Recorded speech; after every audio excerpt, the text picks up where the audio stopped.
I woke up in a hospital bed. My wife and her brother hovered over me. You had an accident. Just sign these insurance forms, she said. Something felt wrong. When a nurse walked in and asked one question, everything changed. White ceiling tiles swam in my vision. Everything hurt. My head pounded like someone was taking a sledgehammer to my skull from the inside. My mouth tasted like metal and chemicals. Bitter, wrong, the taste of something that shouldn't be in a human body. You had an accident, my wife Jennifer said. She stood over me holding a stack of papers, her face oddly expressionless, clinical. Just sign these insurance forms so we can move forward. Her brother Derek loomed beside her, arms crossed. That smirk I'd always hated plastered across his face. I tried to sit up. White-hot pain shot through my ribs, my stomach, everywhere. What? My voice came out raspy, destroyed. What happened? Car crash, Jennifer said quickly. Too quickly. You don't remember? I didn't remember anything. The last thing I could recall was, what, Thursday night? Friday morning? Eating dinner? Everything after that was just black. What day is it? Sunday. Jennifer pushed the papers closer to my face. The motion made my vision swim. The insurance company needs these signed today. There's a deadline. I squinted at the papers, but the words wouldn't stay still. They slid around like oil on water. Let me see my phone first, I said. I need to— Your phone was destroyed in the crash, Derek cut in. His voice had that edge it always got when he was lying. Just sign the forms, man. Jennifer needs to deal with the insurance company. I want to call my brother. Jake will— He's out of town, Jennifer said, her voice tight. Please, Michael, just sign so we can handle this. She thrust a pen into my hand. Black ballpoint. The kind from hospital reception desks. I tried to focus on the papers. The letterhead swam, but I caught words. Beneficiary. Life insurance. $2 million.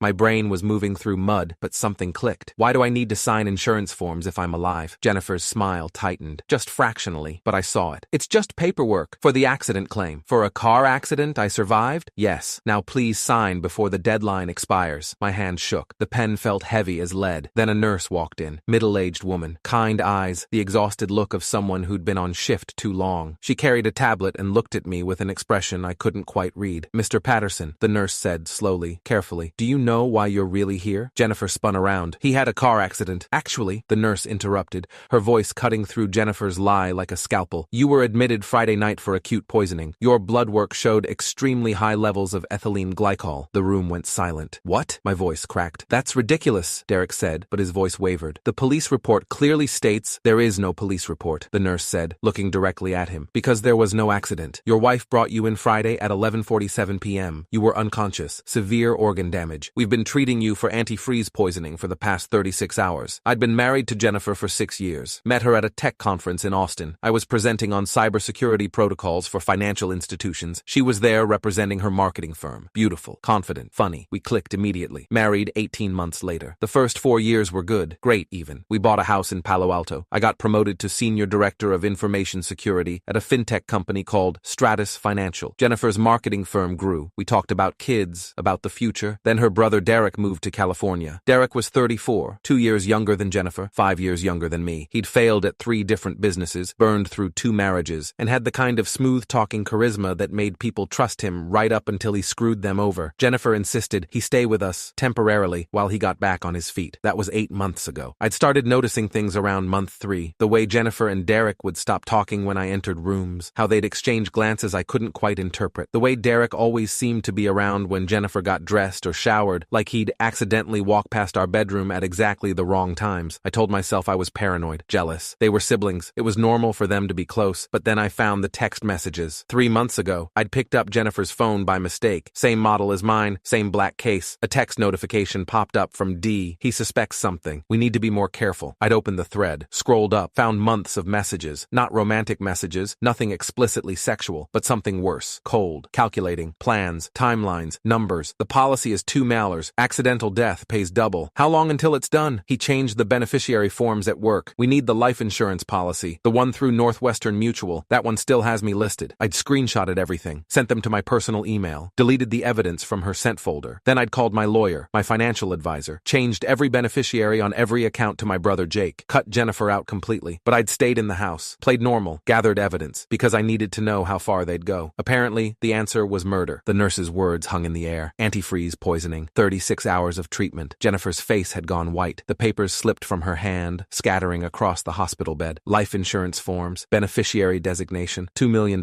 if I died. You tried to kill me. My voice was flat, emotionless. Shock, probably. That's insane, Jennifer said, but her voice wavered. Michael, you're confused. The crash— There was no crash, the nurse repeated firmly. She looked at Jennifer with open contempt. Your wife admitted admitted you under false pretenses. She told the ER staff you'd been in a single car accident, but there were no external injuries consistent with a collision, no broken bones, no lacerations, just the classic presentation of ethylene glycol poisoning, metabolic acidosis, altered mental status, kidney damage. Derek grabbed Jennifer's arm. We should go. Let him rest. No. I pressed the call button beside my bed. Security. You're being paranoid, Jennifer said, but she was backing toward the door. The stress of the accident. Your wife tried to prevent the medical staff from running a comprehensive toxicology panel, the nurse continued, consulting her tablet. She claimed you had a history of alcohol abuse, and this was probably related to that. But we ran the tests anyway because your symptoms didn't match alcohol poisoning. Hospital security appeared in the doorway, two large men in navy uniforms with radio clipped to their belts. These people need to leave, the nurse said, and someone needs to call the police. This is an attempted homicide case. Jennifer's mask cracked. Derek, do something. I'm not going to jail for you, Derek said, backing away from her like she was radioactive. This was your idea. You helped me. Jennifer's voice rose to a shriek. You bought the antifreeze. You helped me put it in his drinks. Helped you what? I asked quietly. Silence. The kind that crushes you. Derek broke first. Coward always broke first. The antifreeze was her idea. I just helped her buy it, and I helped her bring you here, but I didn't know she was going to try to kill you. I thought you thought what? I interrupted. That poisoning me was some kind of prank? You're pathetic. Jennifer spat at her brother. You tried to murder your husband for $2 million. Derek shot back, his voice rising. I'm not taking the fall for this. The nurse had her phone out. I could see the screen. Voice recording app. Timer running. You're recording this? Jennifer lunged for the nurse. Security caught her arm. Firmly. Professionally. Let me go. Jennifer struggled. He was supposed to sign them. The deadline is today. The policy renews tomorrow, and then it's too late. One of the security guards, his name tag said Morrison, spoke into his radio. We need law enforcement to room 347. Possible attempted homicide. Suspect is becoming aggressive. I'm not a suspect, Jennifer screamed. I'm his wife. I was trying to help him. By poisoning him with antifreeze? The nurse asked dryly. Police arrived 7 minutes later. 2 officers, 1 male, 1 female, both looking tired from the Sunday shift. The female officer, badge said L. Chen, took one look at the scene and her expression hardened. Someone want to tell me what's going on? The nurse handed over her tablet and her phone. Patient was admitted Friday night with severe ethylene glycol poisoning. His wife tried to prevent us from running toxicology tests and has been trying to get him to sign life insurance documents. She and her brother just admitted to poisoning him. I have it recorded. Officer Chen listened to the recording. Her jaw tightened with each second. Jennifer Patterson, she said. Derek Walsh? This is a misunderstanding, Jennifer tried. My husband is confused. You're under arrest for attempted murder. Officer Chen pulled out handcuffs. You have the right to remain silent. Anything you say can and will be used against you in a court of law. They handcuffed Jennifer right there in front of the nursing staff, in front of patients watching from doorways, drawn by the commotion, in front of Derek, who'd pressed himself against the wall like he could disappear into it. Jennifer screamed the entire time about the money, about how I'd ruined everything, about how I was supposed to die and make this easy. Derek Walsh, the male officer said, you're under arrest as an accomplice to attempted murder. Hands behind your back. Wait, I wasn't. Derek tried to run. Morrison, the security guard, blocked the door. Derek bounced off his chest and stumbled backward. They cuffed him at the elevator, read him his rights while he babbled about how it wasn't his idea, how Jennifer had manipulated him, how he'd tried to stop her. All lies. The text messages I'd found proved they'd been planning this together. Jennifer's sister, Sarah, appeared at the end of the hallway, visiting hours. She'd come to see someone else. I didn't know who, but she froze when she saw her sister in handcuffs. Sarah, Jennifer called out desperately. Tell them it's not what it looks like. Tell them. Sarah didn't move, just pulled out her phone and started recording. More people gathered, nurses on break, patients shuffling out of rooms, visitors, all watching, many recording. Jennifer fought against the handcuffs. Her perfect makeup was smeared with tears and mascara. Her hair, always so carefully styled, was disheveled. She looked feral. Officer Chen started walking her toward the elevator, past the growing crowd, past the phones pointed at her like accusations. Wait, I said. Everyone stopped. The hallway went quiet enough to hear the ventilation system humming. I picked up the insurance forms from my bed, held them up so Jennifer could see, so everyone could see. Jennifer, I said, loud enough for the entire hallway to hear, my voice steady despite the pain radiating through my body. I changed my beneficiary 3 months ago. Her eyes widened. The day I found your text messages to Derek, the ones where you discussed how to kill me and make it look like an accident, the ones where you calculated how much my life insurance was worth. The crowd murmured. Phones stayed pointed at Jennifer, capturing her face, her reaction. I changed every single beneficiary designation, I continued. Life insurance, 401k, investment accounts, the house. All of it goes to my brother Jake now. Jennifer's face went from white to gray. And the insurance company? I looked directly at her. Northwestern Mutual called me Wednesday, told me about your inquiry, about how you'd called asking about death benefit processing times, about about what documentation would be required if I died unexpectedly. I smiled. It felt wrong on my poisoned hospital bed face, but I did it anyway. They flagged it as suspicious, sent me a notification. That's when I forwarded them all your text messages to Derek, all the screenshots I'd been saving. They opened a fraud investigation before you even poisoned me. Jennifer's knees buckled. Officer Chen caught her, held her upright. So you poisoned me for $2 million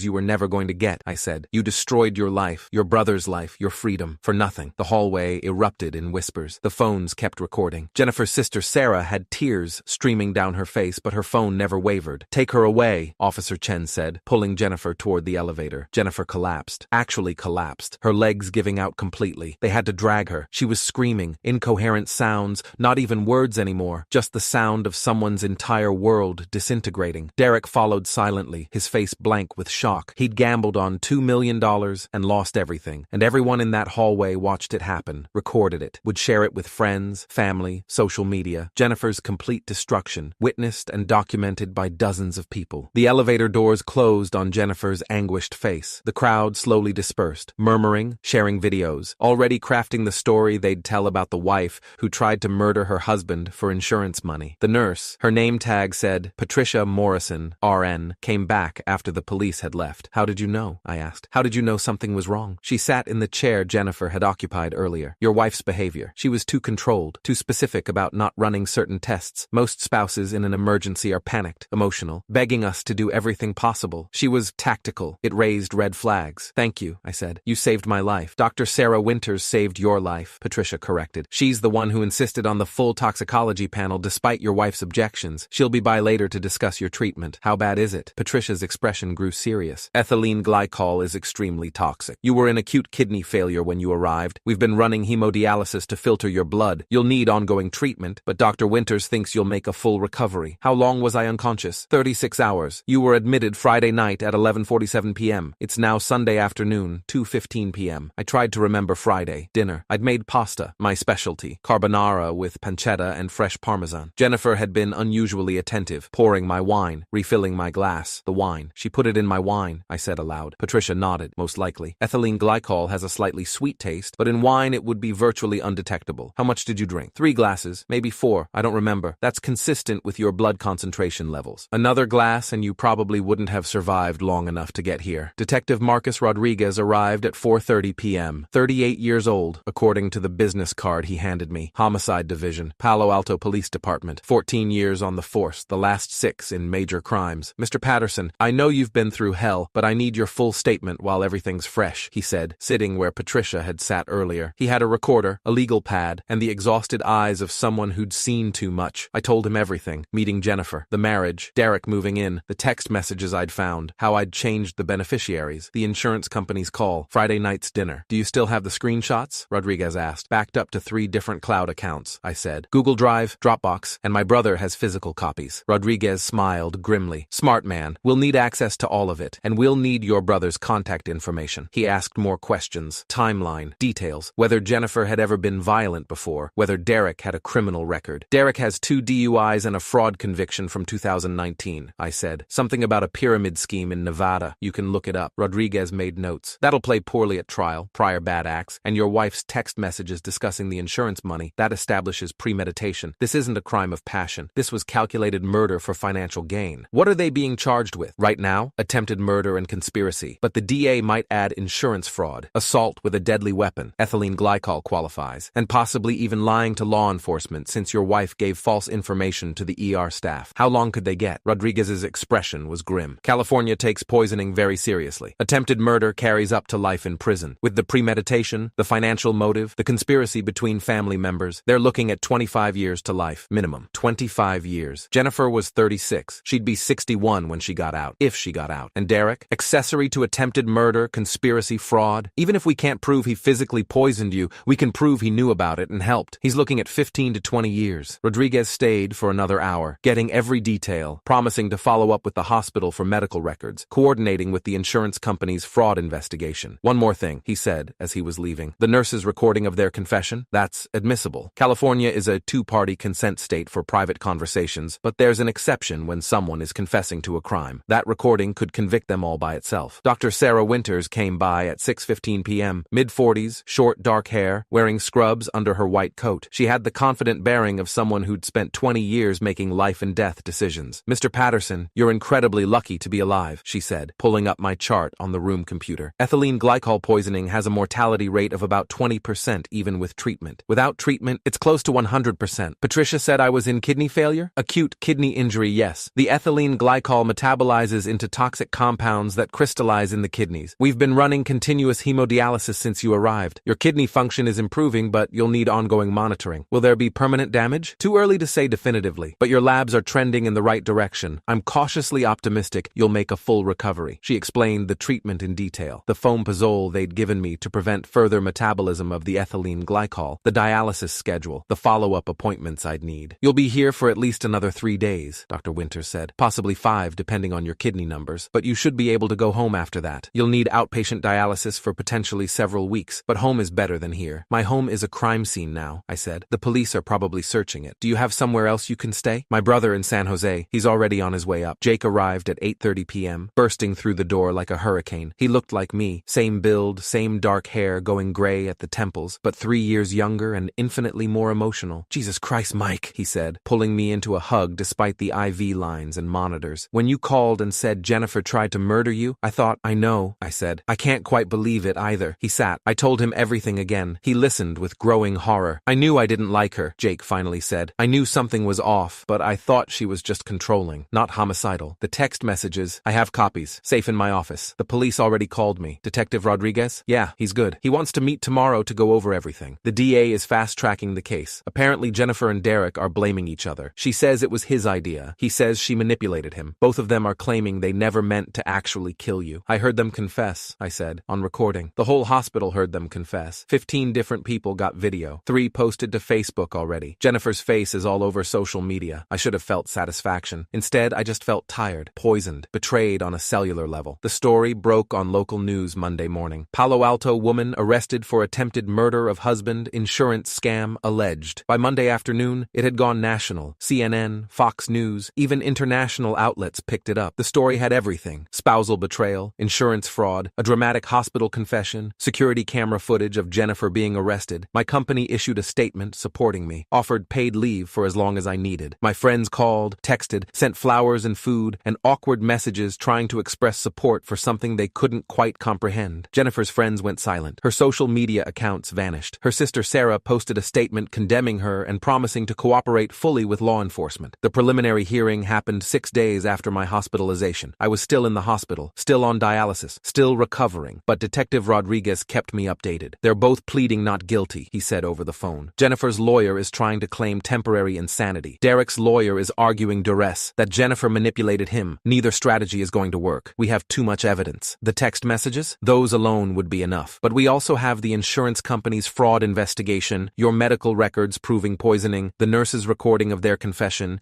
and security camera footage from a local home improvement store showing Jennifer and Derek buying antifreeze 4 days before you were poisoned." The trial was set for April, 6 months away. Plenty of time for the prosecutors to build an overwhelming case. I got out of the hospital on day 9. My kidney function had improved enough for outpatient dialysis. I moved into Jake's guest room in San Jose. Couldn't go back to the Palo Alto house. Too many memories, too much evidence tape, too much of Jennifer's presence still haunting every room. My company let me work remotely. I'd log in for meetings from Jake's home office, trying to focus on cybersecurity protocols while my brain kept replaying that moment in the hospital. White ceiling tiles, Jennifer's face, the taste of metal in my mouth. Physical therapy helped. The poisoning had damaged more than my kidneys. My muscles had atrophied from the prolonged unconsciousness. My coordination was off. My energy was gone, but slowly, painfully, I rebuilt. The divorce paperwork was filed by my attorney, Rebecca Martinez, within 2 weeks. Jennifer tried to fight it from county jail, claimed we should wait until after the criminal trial. The judge denied her request. "You tried to murder your spouse," Judge Patricia Thompson said during the hearing I attended via video link. "You have no standing to contest this divorce. It will be granted with prejudice. Mr. Patterson will retain all marital assets. You are entitled to nothing." Jennifer's attorney tried to object. The judge shut it down with a look. The divorce was finalized in 47 days. Fastest divorce in California history, probably. Turns out judges don't look kindly on spousal poisoning. The trial started April 17th, exactly 6 months and 2 days after Jennifer poisoned me. Santa Clara County Superior Court. The courthouse was packed. Journalists, true crime podcasters, people who'd followed the story online and wanted to see justice justice in person. I testified on day 3, walked through my relationship with Jennifer, finding the text messages, changing the beneficiaries, the dinner where she poisoned me, waking up in the hospital. Mr. Patterson, the prosecutor, Assistant District Attorney Lisa Chen, asked, "Why didn't you go to the police when you found those text messages?" "I needed proof," I said. "Text messages could be explained away. I needed them to actually do something criminal so there would be no doubt." "You put yourself at risk." "Yes, but I also made sure that if they succeeded, they'd get nothing. And I documented everything so that if they acted, there would be evidence." Jennifer's attorney tried to discredit me during cross-examination, suggested I'd fabricated the text messages, implied I was paranoid, asked why I'd stayed with my wife if I really thought she was planning to kill me. "I stayed because I needed proof that would hold up in court," I said calmly, "and because I didn't want to believe the woman I'd loved for 6 years was capable of murder. I was wrong about the second part, but I was right about the first." The jury, 8 women, 4 men, watched intently. Several looked angry. One woman in the front row was openly crying. The nurse, Patricia Morrison, testified about my admission, about Jennifer's suspicious behavior, about running the toxicology panel against Jennifer's wishes. Dr. Sarah Winters testified about the poisoning, about how close I'd come to dying, about the permanent damage that could have resulted. Detective Rodriguez presented the evidence: text messages, insurance company records, security footage of Jennifer and Derek buying antifreeze, the recording of their hospital confession. "The defendants didn't just plan this murder," Rodriguez said. "They discussed it in detail for months. They calculated the exact payout. They researched how long ethylene glycol took to kill. They bought the poison together. They administered it together. This was premeditated, calculated, cold-blooded attempted murder for profit." Derek testified against Jennifer. His attorney had cut a deal, 15 years in exchange for full cooperation. He took the stand and described everything: how Jennifer had approached him about the insurance money, how they'd planned the poisoning together, how she'd convinced him it would look like an accidental overdose or natural causes. "I was wrong," Derek said, his voice breaking. "I was wrong to help her. I was wrong to not stop her. I'll regret it for the rest of my life." Jennifer's attorney played recordings of phone calls between Derek and Jennifer where he discussed the plan. It backfired, made Jennifer look worse, not better. Jennifer didn't testify. Her attorney advised against it. Smart call. The prosecution would have destroyed her. The jury deliberated for 6 hours. Guilty on all counts: attempted murder, conspiracy, insurance fraud, lying to law enforcement. Jennifer's face crumpled when they read the verdict. She collapsed in her chair, sobbing uncontrollably. Her attorney touched her shoulder, but she shook him off. Sentencing happened 2 weeks later. Judge Thompson was unforgiving. "Mrs. Patterson, you attempted to murder your husband, a man who trusted you, loved you, built a life with you, for money. You poisoned him slowly, over the course of an evening, knowing exactly what you were doing. You brought him to the hospital not to save his life, but to manipulate him while he was vulnerable into signing documents that would enrich you at his expense. You showed no remorse, no humanity, no recognition of the evil you committed." She looked down at her paperwork. "I'm sentencing you to 28 years to life in California State Prison. No possibility of parole for 25 years. 28 years. Jennifer was 36. She'd be 64 if she got parole on her first hearing. More likely she'd be 70. Derek got 15 years as agreed in his plea deal, eligible for parole in 12. They took Jennifer away in handcuffs. She didn't scream this time, just walked mechanically, her face blank, her world destroyed.